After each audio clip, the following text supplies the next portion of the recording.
they do not fly.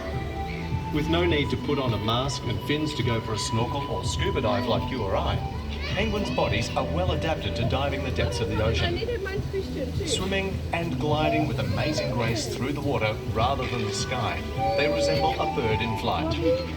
Featuring a deep pool for diving, islands, grassy tussock slopes and burrows to breed in ensures the habitat created for these unique animals is an enjoyable one, whilst allowing the males to be equipped to impress the females.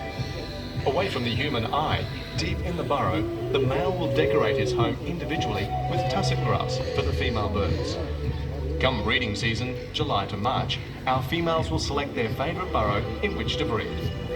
Once the eggs are laid, the parents will alternate caring for the young, returning to the burrow to swap roles and look after the eggs or return with food such as anchovies or other small fish when the chicks are born. Although threats include cats, dogs, foxes, sharks and seals, sadly, it is mankind who poses the greatest threat on these beautiful creatures. As Australia's human population grows, so does the competition for homes between man and animal. No burrowing areas are disrupted by the invasion of industrial areas and building sites for our own kind. Habitat destruction, overfishing and pollution all affect their quest for survival. SeaWorld assists these animals by providing a captive breeding area, with just one bird from SeaWorld's population being from the wild, a survivor of a stranding, rehabilitated by SeaWorld's committed and dedicated staff. Have a look at our informative signage behind you and observe the yearly life cycle of the little penguin.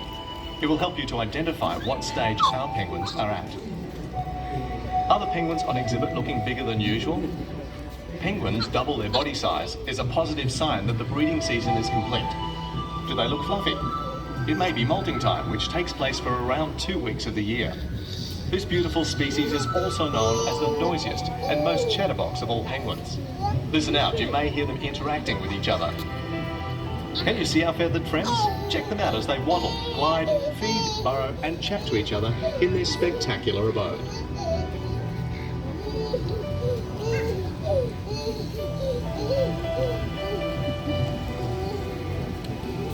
Right, let's move on.